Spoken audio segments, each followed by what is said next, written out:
Tuhan, kami juga ingin mengakui bersama bahwa tanpa Tuhan kami nggak bisa apa-apa. Sebab itu kami butuh sama firman-Mu, kami butuh sama pribadi-Mu untuk menuntun kami untuk menjadi teman baik dalam kehidupan kami sehari-hari. Saat ini mari Roh Kudus ambil alih. Pimpin setiap kami kepada segala kebenaran-Mu. Kami siap mendengar saat ini hanya di dalam satu nama yang berkuasa, yaitu nama Tuhan Yesus Kristus. Amin. Amin. Silahkan duduk. Saudara mau berdiri juga boleh. Shalom family, apa kabar saudara? Semua masih percaya Yesus? Masih baca Alkitab? Masih mau masuk surga? Siapa yang mau duluan? Saya rasa belum terlambat kalau saya mengucapkan Selamat Natal, Selamat Tahun Baru, Gong Si Fa Choi buat saudara semua yang merayakannya. Saya selalu punya resolusi untuk tahun baru, more of Jesus and less of me. Karena setiap kita bikin rencana, ujung-ujungnya Tuhanlah yang menentukannya. Betul? Oke, karena waktu, kita langsung lihat Alkitab kita bersama dalam kitab Pengkhotbah pasalnya yang ke-9, ayatnya yang ke-11. Pengkhotbah 9 itu sebelum Pengkhotbah 10. Pengkhotbah 9, ayatnya yang ke-11. Semua sudah dapat? Oke, Alkitab catat begini.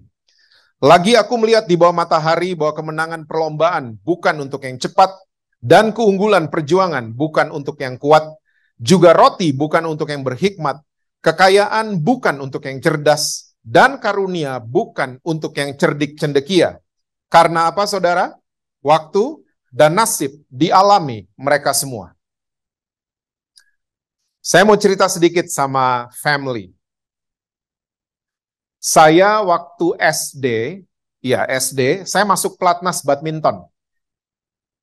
Digembleng untuk dipersiapkan ikut tim DKI memperkuat ini, ikut PON, Pekan Olahraga Nasional. Ya.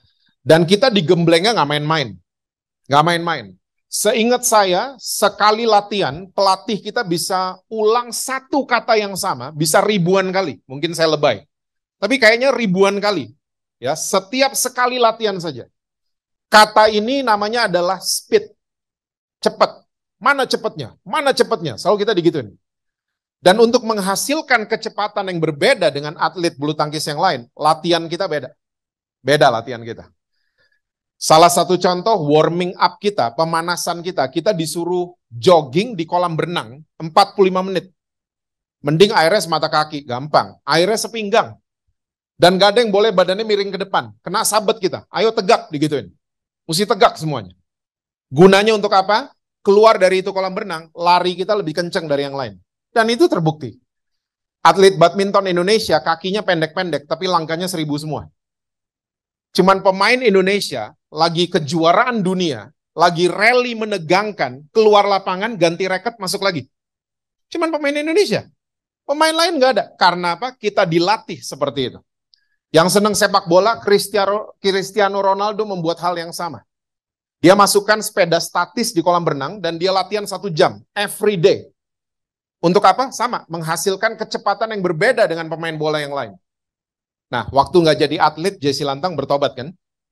Coba baca Alkitab. Ya. Baca Alkitab sampai ke ayat ini. Ayat ini dibuka dengan kalimat, yang menang dalam perlombaan bukan yang cepat. Saya pertama kali baca ayat ini, dalam hati saya ngomong gini, wah tumben firman Tuhan ada yang salah, finally. Ada yang salah nih Tuhan. Saya gitu-gitu dalam hati. Karena saya di belief system saya udah ke-build kan, bahwa yang menang, yang cepat. Udah ke-build. Tapi firman Tuhan mengatakan yang terbalik, yang menang dalam perlombaan bukan yang cepat.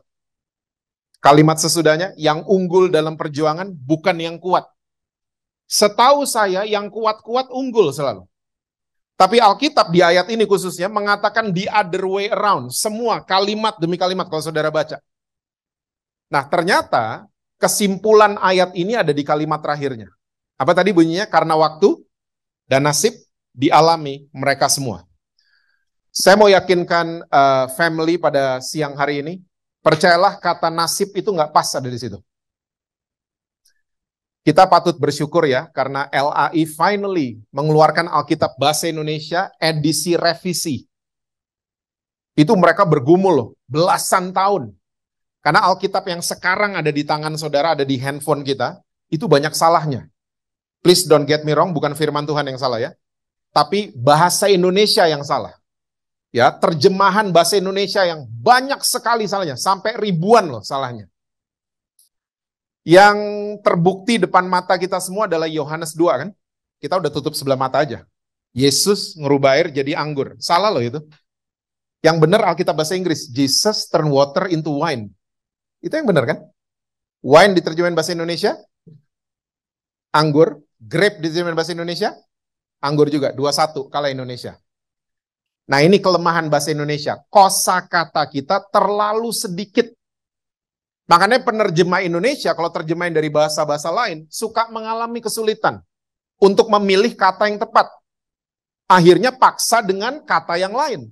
Akhirnya the whole sentence artinya jadi beda semua. Ya, coba orang Indonesia yang baru bertobat baca Alkitab mungkin bisa salah tangkap. Disangkanya Yesus ngerubah air jadi anggur. Kita udah baca dari kecil, makanya udah biasa aja. Ya, karena percayalah, bahasa Indonesia kita nggak punya terjemahan untuk wine until today. Nggak punya.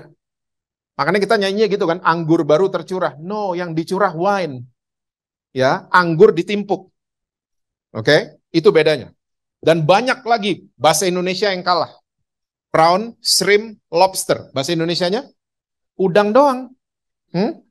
Swine, pork, sama pig. Bahasa Indonesianya babi doang. Tapi ada good news, kita ada beberapa yang menang lah. Ya, ada yang menang 2-1. Gerimis dan hujan. Bahasa Inggrisnya rain. Nah, ini kita menang. Ya. Ada yang menang juga 3-1. Nasi, beras, padi. Bahasa Inggrisnya rice. Nah, ini doang yang kita menang. Yang lain kita kalah semua. Kita kalah semua. Dan saudara sadar nggak? Bahasa Indonesia kita lagi kerjain sekarang, kita bilangnya dulu.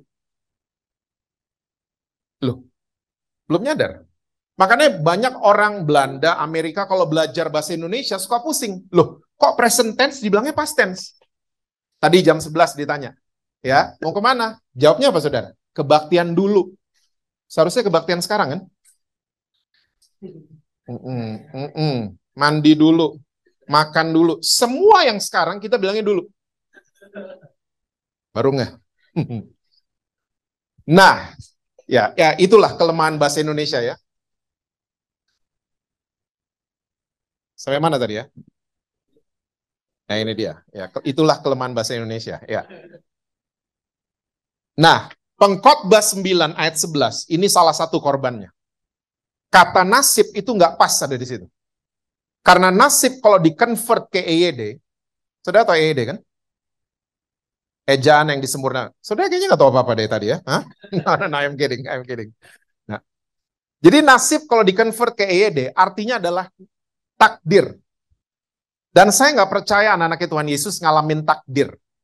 Cuman Desi Ratnasari yang mengatakan hal tersebut. Takdir memang kejam-kejam lagi katanya. Ya. Well, kalau saudara punya Alkitab bahasa Inggris terjemahannya paling tepat. Karena Alkitab bahasa Inggris di kalimat tersebut ngomongnya gini, but time and chance happen to them all. Time itu apa? Waktu benar Alkitab bahasa Indonesia. Chance itu kesempatan, bukan nasib. Beda jalur loh. Beda arti, beda pengertian, ya, beda meaning, beda semuanya. Oke? Nah, ternyata saya baru ngerti. Semua pelatih saya di Platnas salah semua, ayat ini yang benar. Firman Tuhan nggak pernah salah. Benar, yang menang dalam perlombaan bukan yang cepat.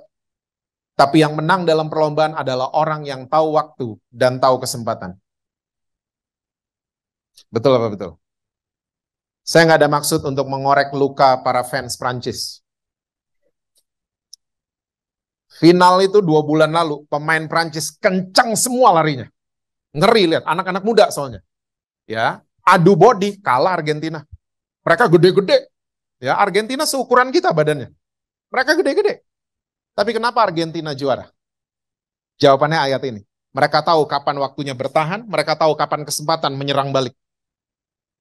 Gak cuman Argentina, Michael Jordan, dia gak cepat. Michael Jordan cuman paham menggunakan waktu dan kesempatan dengan baik. Makanya Chicago Bulls tahun 90-an juara NBA sampai 6 kali. Michael Schumacher, semua baca cerita atlet-atlet.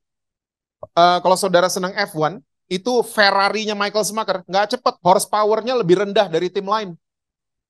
Tapi Michael Schumacher kenapa menang? Dia tahu kapan waktunya, dia tahu kapan kesempatannya. Siang hari ini, kita harus mulai bertanya sama Tuhan. Tuhan, kesempatan apa yang Tuhan sedang kerjakan buat saya? Buat keluarga saya? Buat bisnis saya? Buat karir saya? Buat hubungan saya dengan orang-orang yang saya cintai? Apa Tuhan?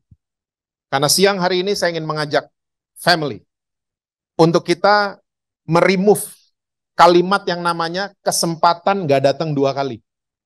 Coba di-remove. Dihapus dari belief system kita. Karena Tuhan yang kita sembah adalah Tuhan yang punya millions of chance buat saudara dan saya. Iya kan? Makanya jangan dihapus. Itu yang menyebabkan kalau anak kita gagal, mereka nggak mau coba lagi. Karena kita semua turun-temurun taunya begitu. Kesempatan gak datang 2 kali. Terus ada judul lagunya Elvis pula lagi. It's now or never. Sekarang atau enggak sama sekali. Loh, terus kalau sekarangnya kelewat gimana? Nah, kita mesti percaya bahwa Tuhan Yesus yang kita sembah, dia adalah Tuhan dari millions of chance. Tahun baru 2023 is just another chance dari Tuhan. Saudara bisa lihat hari Sabat lagi nih, hari Sabtu. Is just another chance dari Tuhan. Kita bisa lihat hari Sabtu, kita kemarin ya lewatin hari Jumat. Itu cuma kesempatan yang dikasih sama Tuhan. Kesempatan, makanya mesti tanya sama Tuhan. Tuhan, kesempatan apa yang Tuhan sedang kerjakan buat saya? For my family. Ya, for my business, for my career, dan seterusnya. Saya ingin mengajak saudara-saudara di tempat ini, mumpung masih ada kesempatan, lakukan firman Tuhan. Susah nih amin ya kalau gini. Mumpung masih ada kesempatan, lakukan kebenaran. Mumpung masih ada kesempatan, ampunin orang-orang yang nyakitin kita. Wah, berat amin ya. Amin. You don't know him. Mumpung masih ada kesempatan, tinggalin selingkuhan. Mumpung masih ada kesempatan, buatlah yang terbaik. Saya setuju banget sama judul lagu yang dinyanyikan sama penyanyi namanya, Ronan Keating, betul nggak? Bukan Ronald kan ya? Ronan Keating, betul ya? Dia pernah nyanyi sampai jadi hits lagunya. Judulnya If Tomorrow Never Comes. Ya, kalau besok nggak ada lagi gimana? Tiba-tiba surga pengumuman gitu, masuk di layar mobil, layar handphone, ya, ladies and gentlemen, today is your last day on earth. Kira-kira kita akan bikin jahat atau bikin baik? Bikin baik kan? Nah makanya, mumpung masih ada kesempatan, telepon papa mama, bilang I love you sama mereka. Kapan terakhir kali bilang I love you sama mama papa? Telepon, mumpung masih ada kesempatan. Mumpung masih ada kesempatan ngedate berdua your wife or your husband. Ya, mumpung kita orang Indonesia bisa nitipin anak-anak di mertua. Di luar negeri susah. Ya, mumpung masih ada kesempatan, ya, coba pergi sama anak-anak, ngedate with your daughter kalau punya daughter. Mumpung masih ada kesempatan. Saudara tahu nggak, ada satu pembunuh yang jalan sama kita tiap hari. Dan tanpa kita sadari dia udah jadi our best friend. Tahu nggak namanya siapa?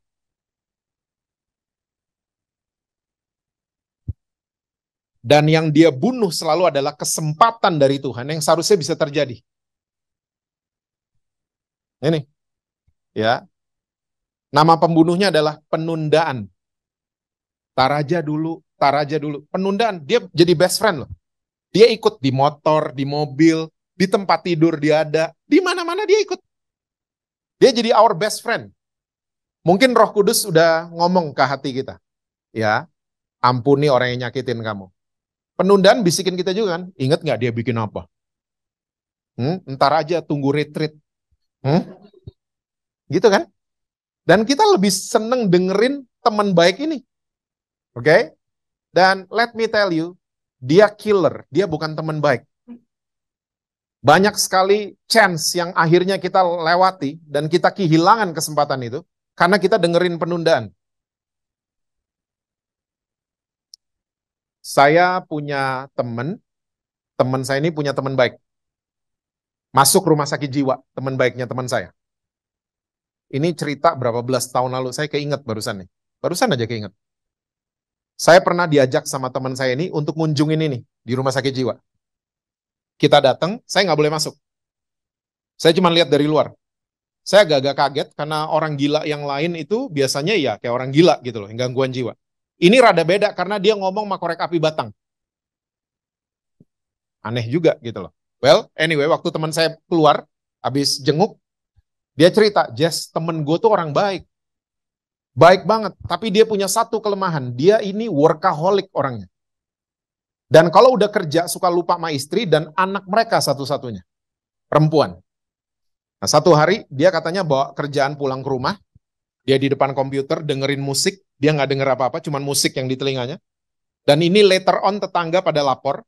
Ya, ternyata istrinya tuh teriak-teriak dari kamar mandi. Pak, liatin anak kita lagi ngapain. Biasa ya, ibu punya ikatan kuat sama anak-anak kan. Liatin, karena istrinya lagi mandi. Nah, singkat cerita, waktu dia rasa harus ke toilet, dia buka musiknya, dia buka pintu kamarnya, dia kaget. Karena rumah mereka penuh dengan api. Singkat cerita, temennya teman saya ini berhasil keluar rumah sendirian. Istri dan satu-satunya anak mereka tewas terbakar. Hasil penyelidikan dan forensik menyatakan, rumah mereka kebakar karena kompor mereka tombolnya lagi kebuka hari itu. Dan anak perempuan itu, anak masih kecil, main-main korek api batang, kesamber. Dia jadi gila. Saudara tahu dia ngomong apa di rumah sakit jiwa? Cuman satu kata ternyata. Dia ulang berkali-kali tiap hari. Namanya adalah seandainya, seandainya, seandainya. Tapi udah gila. Kata yang sama akan kita gunakan kalau kita miss the chance. Betul apa betul? Kita mulai berandai-andai tapi udah lewat. Nah, makanya mumpung masih ada kesempatan, lakukan yang terbaik. Mumpung masih ada kesempatan, ya, lakukan kebenaran. Hidupilah kebenaran firman Tuhan. Ingat ya saudara, orang yang baik belum tentu benar. Tapi orang yang benar udah pasti baik. Firman Tuhan mengajarkan kebenaran, bukan kebaikan. Ya, bayarin sekolah anak selingkuhannya, baik nih laki, tapi nggak benar kan? Nggak benar. Baik sih baik, tapi nggak benar. Ingat itu bedanya. Firman Tuhan mengajarkan kebenaran mutlak. Kalau saudara mau mengalahkan penundaan, cuma satu caranya. Bikin sekarang. Orang Amerika punya pepatah yang saya setuju banget. Now is the best time. Sekarang adalah waktu yang terbaik. Nah, seringkali yang saya temukan di antara orang Kristen, di family tapi nggak ada. Kalau sekarang untuk yang negatif, kita sekarang langsung. Tapi untuk yang positif, firman, nanti dulu, nanti dulu, nanti dulu. Ingat Ronan Keating, if tomorrow never comes. Terus kita cuman kebiasaan nanti dulu, nanti minggu depan aja, nanti aja Natal, Desember. Hah? Kita nggak pernah tahu. When is our last day? Kita nggak pernah tahu.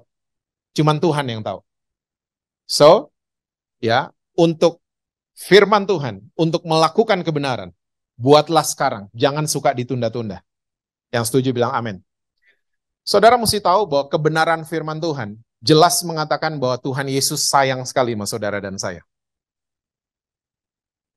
Kita harus merasa disayang sama Tuhan. Percaya bahwa kita disayang sama Tuhan. Aminnya makin kurang nih kayaknya ya. Soalnya yang saya ketemu di antara orang Kristen, kita nih seringkali percaya kita sayang sama Tuhan. Kebalik ya. Kebalik loh. Kita seringkali percaya, ya, kita mau kasih lihat kita percaya sama Tuhan. Kita kasih lihat di story Instagram kita, lagi angkat tangan, lagi pelayanan. Kita mau kasih lihat ke orang-orang, saya percaya sama Tuhan. Tapi yang lebih penting adalah kita harus percaya kita disayang sama Tuhan. Tipis loh garisnya. Ya, kita harus percaya kita diampuni sama Tuhan. Kita harus percaya kita diterima sama Tuhan. Nggak dihakimi sama Tuhan. This is the greatest love story ever. Ya, ini adalah ya true story yang benar-benar paling luar biasa. True love story. Bahwa Tuhan sayang banget sama saudara dan saya, makanya dia kasih nyawanya buat kita. Dia kasih nyawanya. Please ya, Tuhan Yesus nggak dibunuh. Dia superhero of superheroes. Ya, makanya waktu dia berdiri di Taman Getsemani jatuh semua kan orang-orang. Ya, disalib dia bisa kok, dia bisa. Jadi kodok lo semua, bisa. Tapi dia nggak buat itu karena apa? Dia sayang sama saudara dan saya. Dia sayang banget sama kita semua. Dia bisa aja nggak taat. Tapi Rasul Paulus tangkap pewahyuan ini. Dia taat, bahkan taat sampai mati. Demi cintanya sama saudara dan saya. And you know what? Ternyata nature-nya Tuhan dari perjanjian lama udah seperti ini. Tuhan ternyata nggak pernah fokus sama dosa. Tuhan fokusnya sama korban. Oke, kita balik lagi ya ke Tulas 10. Masih ingat? Tulas 10? Anak sulung dibunuh? Waktu malaikat jalan di bangsa Mesir, yang dilihat malaikat apa sih? Rumahnya Jesse Lantang. Hah? Dia khotbah di Purwadika tuh, jangan dibunuh anak sulungnya. Hah? Tuhan gitu? Wait guys.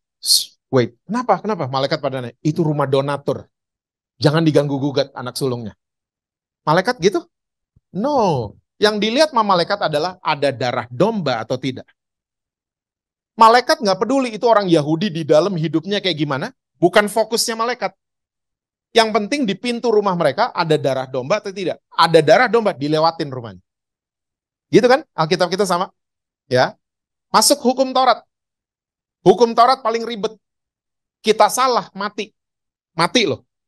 Dan kalau mau tetap hidup, kita harus mempersembahkan korban yang namanya domba, tambun, jantan, dan tidak bercacat celah.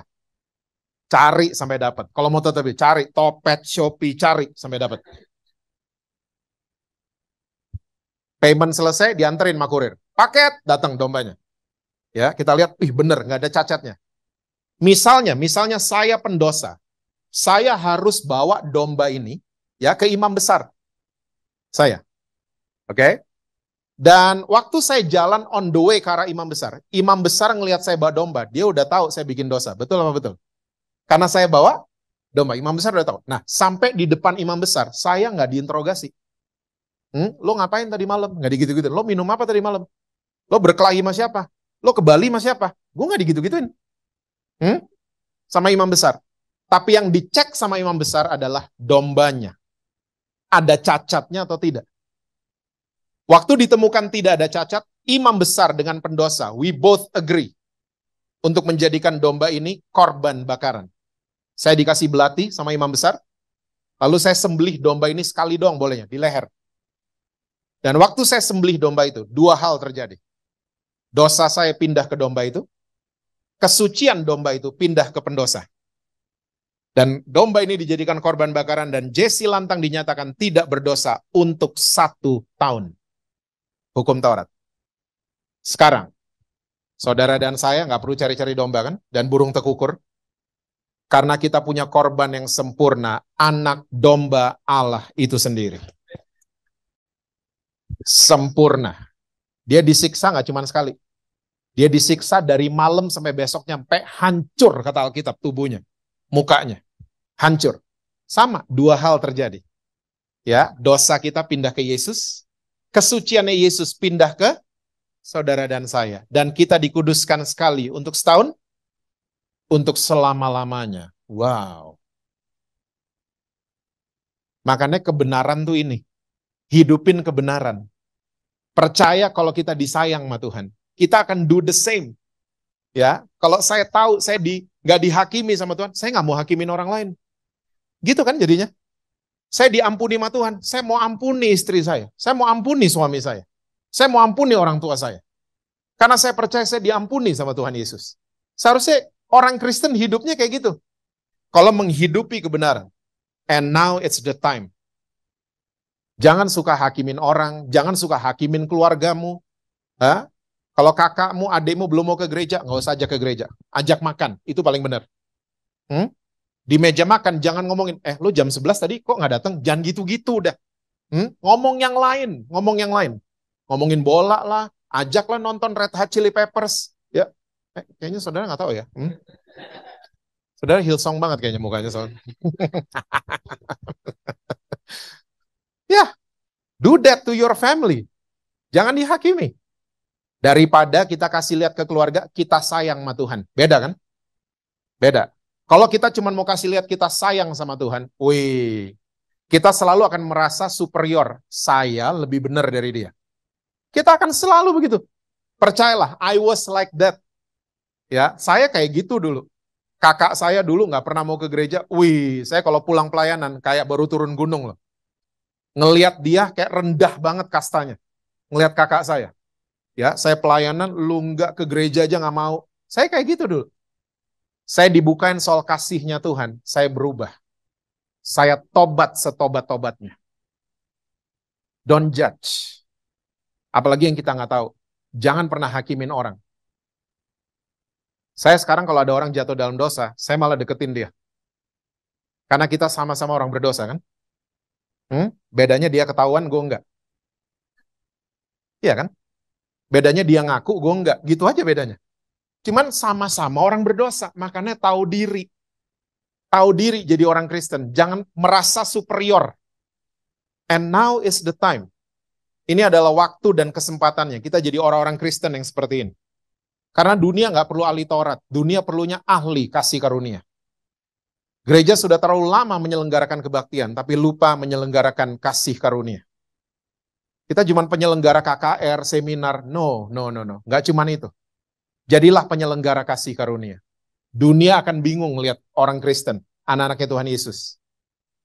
Saya pernah membaca buku dari Philip Yancey. Saya sampai jam 2 kan ya? Hah? Oh, jam 3? Oke. Ya, saya terus nih. Buku ini yang banyak merubah saya, judulnya What's So Amazing About Grace. Ya. Dan Philip Yancey tulis di buku itu waktu C.S. Lewis, ya, ini adalah seorang hamba Tuhan dari abad-abad sebelum kita. Dia masuk di sebuah ruangan yang ada pemuka-pemuka agama lagi kumpul. Ya. Dan dia cuma bilang gini, wow. Dia disuruh kasih komentar soal kekristenan, dia cuma bilang gini, kekristenan cuma satu sih, kasih karunia. Dia cuma ngomong gitu. Itu tokoh-tokoh agama pada nggak ngerti. Dan dia mulai jelasin. Kalau kita bangga, Tuhan kita bikin mujizat. Di Alkitab saya ditulis bahwa iblis akan bikin mujizat juga di akhir zaman. Baca ayatnya.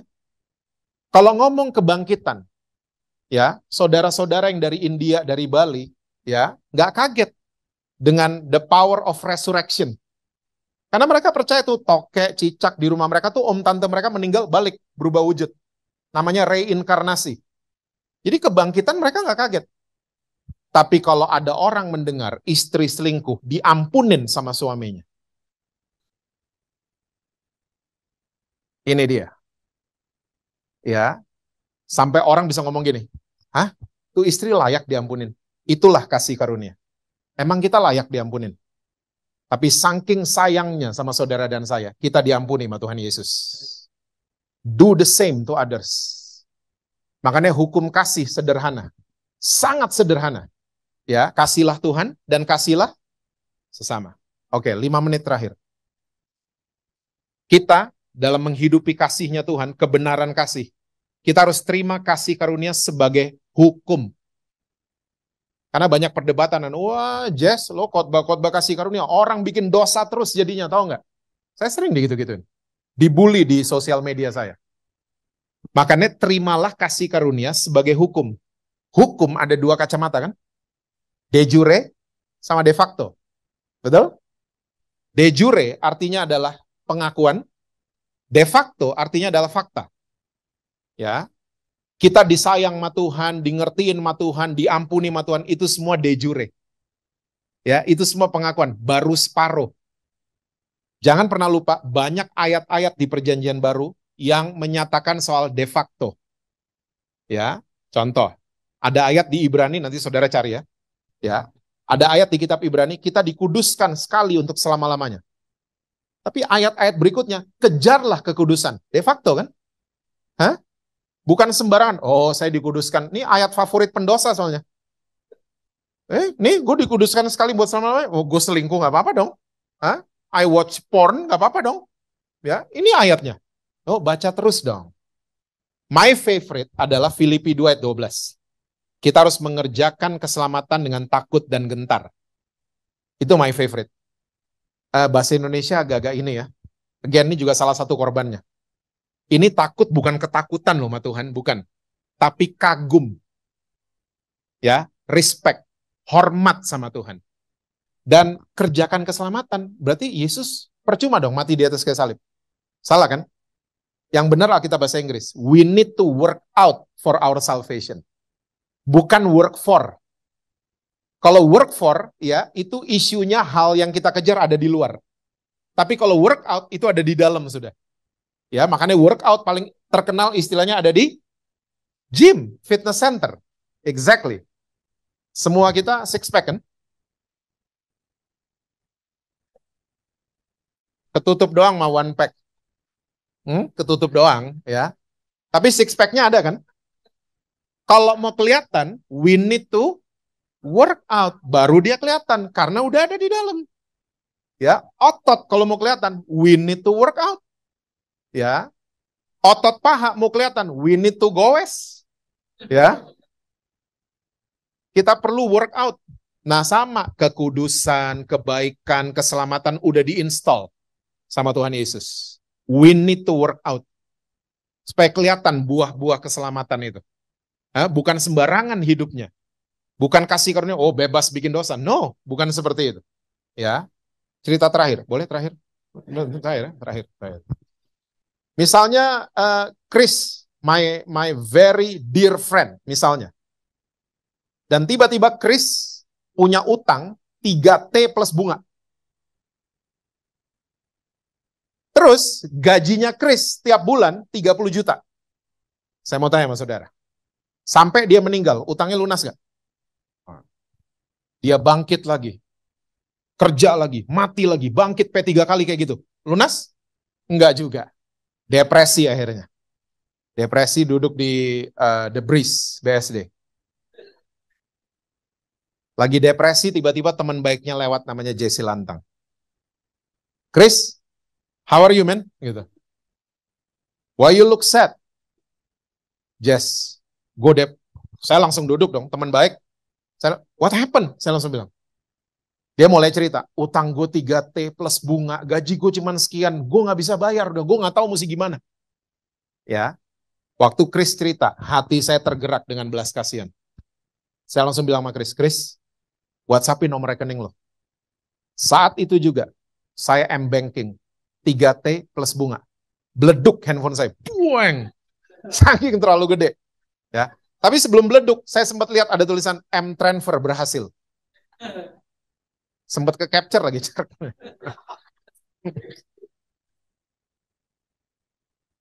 Saya mau tanya sama saudara, utangnya Chris sudah beres belum?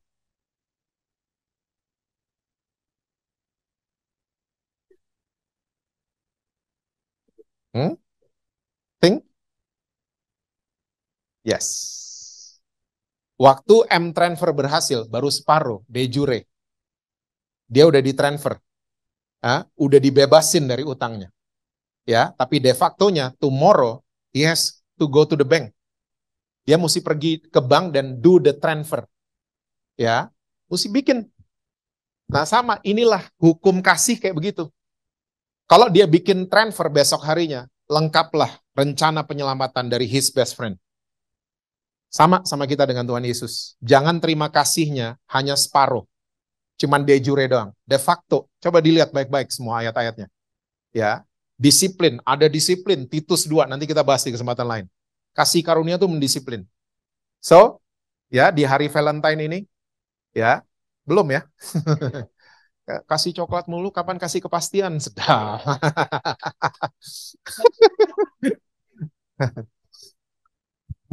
Oma, dulu kayak gitu nggak? Ya, ya. Saudara mesti tahu bahwa ini adalah Valentine's gift paling luar biasa. Bahwa Tuhan Yesus sayang banget sama kita semua. Ya, so now it's the time untuk kita membagikan kasihnya Yesus ke orang-orang lain. Amin. Tuhan berkati saudara-saudara semua. Selalu sukses dengan apapun yang saudara buat. Harmonis di rumah. Dan rekening bank selalu penuh buat saudara. Yuk kita tundukkan kepala sebentar. Tuhan Yesus menteraikan setiap firman-Mu pada setiap kami. Ajar kami Tuhan untuk selalu mau menjadi pelaku-pelaku firman-Mu dalam kehidupan kami. Mari Roh Kudus, Engkau adalah guru agung kami, pimpin setiap kami kepada segala kebenaran firman-Mu. Kami mau menghidupi kasih karunia-Mu Tuhan setiap hari. Kami mau sadar bahwa Tuhan Yesus sayang sama setiap kami. Tuhan mengampuni, menerima setiap kami. Engkau mengerti keadaan kami. Engkau paling mengerti kami. Terima kasih kalau Engkau adalah Allah yang baik buat setiap kami. Terima kasih buat family di tempat ini Tuhan. Hamba-Mu khusus berdoa buat setiap mereka, berkati karir mereka, berkati cita-cita mereka, apapun yang mereka kerjakan, Tuhan akan membuatnya berhasil. Kalau ada yang sakit, Engkau sembuhkan, ada yang ulang tahun, Engkau berkati tahun-tahun mendatang. Terima kasih Tuhan. Sekali lagi Tuhan, kami mau hidup dipimpin oleh Roh-Mu. Hamba-Mu stop berbicara, tapi hamba-Mu sangat yakin dan percaya bahwa Roh Kudus akan terus berbicara buat setiap kami. Di dalam nama Tuhan Yesus Kristus, kami menyerahkan kehidupan kami.